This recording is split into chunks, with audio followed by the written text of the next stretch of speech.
കോൺഗ്രസിനെ എല്ലാ കാലത്തും പ്രത്യയശാസ്ത്ര ശൂന്യത വേട്ടയാടിയിട്ടുണ്ട്. അതിപ്പോഴും രൂക്ഷമായി ആ പ്രത്യയശാസ്ത്ര ശൂന്യത വേട്ടയാടുന്നത് തുടരുകയാണ്. അതിൻ്റെ തെളിവാണ് AICC ആസ്ഥാനത്ത് നിന്ന് വന്ദേമാതരം പൂർണ്ണമായി ചൊല്ലാനിടയായ സംഭവം. അത് അബദ്ധത്തിൽ സംഭവിച്ചതാണ് എന്ന കോൺഗ്രസ് കേന്ദ്രങ്ങൾ ഒരു ഘട്ടത്തിൽ പ്രചരിപ്പിക്കാൻ ശ്രമിച്ചു. പക്ഷേ പിന്നാലെ വരുന്ന വാർത്ത എന്താ? കേരളം ഒഴികെയുള്ള കോൺഗ്രസ് ഭരിക്കുന്ന 3 സംസ്ഥാനങ്ങളിലും, കർണാടകയിൽ, തെലങ്കാനയിൽ, ഹിമാചലിൽ വന്ദേമാതരം പൂർണ്ണമായി ആലപിച്ചിരിക്കുകയാണ്. കോൺഗ്രസ് പ്രത്യയശാസ്ത്ര ശൂന്യതയിലാണ്. ആ പ്രത്യയശാസ്ത്ര ശൂന്യതയിൽ ഇപ്പോൾ കസേരയിട്ടിരിക്കുന്നത് സംഘപരിവാർ രാഷ്ട്രീയമാണ്. അവർക്ക് പ്രത്യയശാസ്ത്ര ശൂന്യത, അതിൽ സംഘപരിവാർ ആധിപത്യം സ്ഥാപിക്കുന്നു. സംഘപരിവാറിൻ്റെ ചിന്തകൾക്ക് സ്വാധീനമുണ്ടാകുന്നു. കോൺഗ്രസ്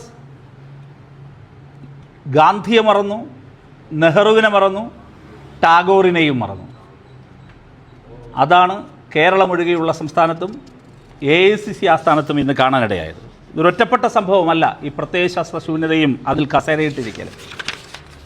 ഈ ന്യൂസ് നിങ്ങൾ ശ്രദ്ധിച്ചിട്ടുണ്ടാകും, നിങ്ങളെല്ലാവരും കൊടുത്തിട്ടുള്ളതാണ്. കർണാടകയിലെ നിയമസഭയിൽ ഇപ്പോഴത്തെ മുഖ്യമന്ത്രി, അന്നത്തെ ഉപമുഖ്യമന്ത്രി ശ്രീ DK ശിവകുമാർ അച്ചടക്കമുള്ളൊരു കുട്ടിയെപ്പോലെ നിന്ന് ഗണഗീതം പാടുന്നതാണ്. കേരളത്തിൻ്റെ, ഇന്ത്യയിലെ ഒരു നിയമസഭയിൽ, നിയമനിർമ്മാണ സഭയ്ക്കകത്ത് ഗണഗീതം പാടുകയാണ് കോൺഗ്രസിൻ്റെ സമുന്നതനായൊരു നേതാവ്. ഇന്നിപ്പോൾ പുറത്തു വന്നിരിക്കുന്ന മറ്റൊരു പ്രധാനപ്പെട്ട വാർത്തയുണ്ട്. കോൺഗ്രസിന് തന്നെ മറ്റൊരു മുഖ്യമന്ത്രിയാണ് ശ്രീ രേവന്ത് റെഡ്ഡി. അദ്ദേഹം ഇന്നലെ പറഞ്ഞത് എത്രമാത്രം വംശീയ അധിക്ഷേപ പരാമർശമാണ്. ന്യൂനപക്ഷ വിഭാഗത്തിൽപ്പെട്ട കുട്ടികൾക്ക് പല കഴിവുകളുമുണ്ട്, പക്ഷേ അവർക്ക് പഠിക്കാനുള്ള കഴിവുകളില്ല. ജോലിയിൽ പ്രാവീണ്യമുണ്ട്, പക്ഷേ പഠിക്കാനുള്ള കഴിവില്ല, ഓർത്തു വയ്ക്കാനുള്ള കഴിവില്ല. അങ്ങനെ ഏതെങ്കിലും ഒരു ന്യൂനപക്ഷ വിഭാഗത്തിനോ വംശീയമായോ അങ്ങനെയാണോ ഇതെല്ലാം ഉണ്ടാവുക? ഈ കഴിവ്, എബിലിറ്റി ഉണ്ടാവുന്നത് അശാസ്ത്രീയമാണെന്ന് മാത്രമല്ല, അദ്ദേഹം പറഞ്ഞിരിക്കുന്നത് വംശീയ വിദ്വേഷമല്ലേ. ഇത് പറഞ്ഞിരിക്കുന്നത് കോൺഗ്രസിൻ്റെ ഒരു മുഖ്യമന്ത്രിയാണ്, ചെറിയ ആളല്ല, രേവന്ത് റെഡ്ഡി. അതാ ഞാൻ പറഞ്ഞത്, കോൺഗ്രസിൻ്റെ പ്രത്യയശാസ്ത്ര ശൂന്യതയിൽ, പൊളിറ്റിക്കൽ ക്ലാരിറ്റി ഇല്ലായ്മയിൽ ഇപ്പോൾ കസേരയിട്ടിരിക്കുന്നത് സംഘപരിവാറാണ്. നിങ്ങൾ നോക്കൂ, ഈ രാജ്യത്ത് ഏതെങ്കിലും ഒരാൾ ഇന്ന് ട്രംപിനെ സ്നേഹിക്കുന്നുണ്ട് എങ്കിൽ അതാരാണ്? മൈ ഫ്രണ്ട് ശ്രീ മോഡിയാണ്. മോഡി കഴിഞ്ഞാൽ പിന്നെ മോഡിയേക്കാൾ ട്രംപിന് സ്നേഹം പകർന്നയാൾ കോൺഗ്രസിൻ്റെ മുഖ്യമന്ത്രി രേവന്ത് റെഡ്ഡിയാണ്. കണ്ടില്ലേ? തെലങ്കാനയിൽ കോൺഗ്രസ് സർക്കാർ ഒരു റോഡിന് ട്രംപിൻ്റെ പേര് റീനെയിം ചെയ്യുകയാണ്. കണ്ടോ? ആ വാർത്തയാണിത്. ഇതെല്ലാം നേരത്തെ ഈ സമീപകാലത്ത് വന്നുപോയ വാർത്തകളാണ്. പലസ്തീനിലെ പിഞ്ചു കുഞ്ഞുങ്ങളെ വേട്ടയാടി കൊല്ലുന്ന, ലോക സമാധാനത്തിന് ഭീഷണിയായ മിഡിൽ ഈസ്റ്റിലൊക്കെ ഇപ്പോൾ എൻ്റെയും നിങ്ങളുടെയും സഹോദരങ്ങൾ ജോലിയെടുത്തുകൊണ്ട് നിൽക്കുമ്പോൾ അവരുടെ ജീവിതത്തെ, കേരളത്തിലുള്ള മനുഷ്യരുടെ പോലും ജീവിതത്തെ പിടിച്ചു കുലുക്കുകയാണ്. ഏത്? ഈ ട്രംപിൻ്റെ യുദ്ധഭ്രാന്ത്, ചോരക്കൊതി. ആ ട്രംപിന് മോദി പോലും കൊടുക്കാത്ത ആദരവാണ് കോൺഗ്രസിൻ്റെ ഒരു മുഖ്യമന്ത്രി കൊടുക്കുന്നത്. കണ്ടല്ലേ നിങ്ങൾ? ട്രംപിൻ്റെ പേരാണ്. തീരുന്നില്ല. പ്രത്യയശാസ്ത്ര ശൂന്യതയിൽ സംഘപരിവാർ കസേരയിട്ടിരിക്കുന്നതിൻ്റെ ഉദാഹരണം വീണ്ടും വീണ്ടും വരികയാണ്. രേവന്ത് റെഡ്ഡി നടത്തിയ ഏറ്റവും പ്രധാനപ്പെട്ട ഒരു റിമാർക്ക് എന്താ? അദ്ദേഹത്തിൻ്റെ ഏറ്റവും വലിയ പ്രചോദനം പറയാണ്. ലോകത്താരെങ്കിലും പറയോ? ലോകത്താരെങ്കിലും? ഹിറ്റ്ലറാണത്രേ അദ്ദേഹത്തിൻ്റെ പ്രചോദനം.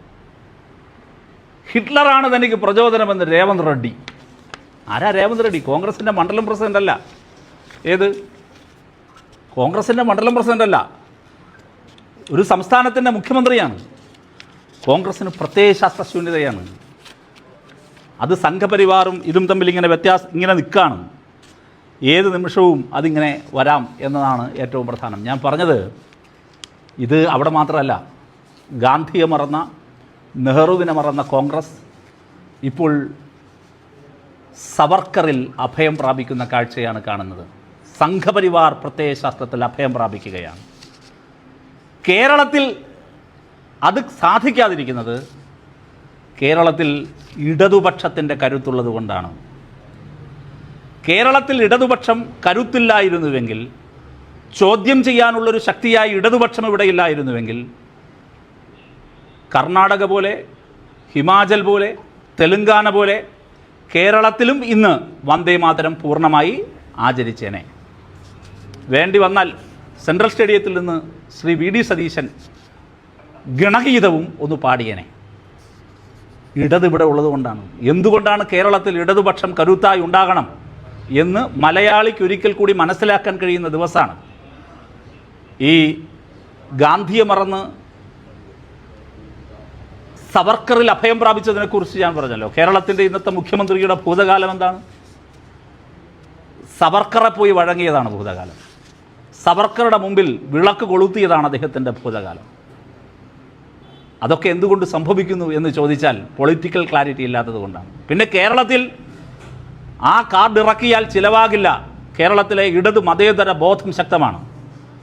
അതിൽ ഇടതുപക്ഷത്തിന് വലിയ ചോദ്യം ചെയ്യൽ ശക്തിയുണ്ട്. ഇടതുപക്ഷം കരുത്താണ്.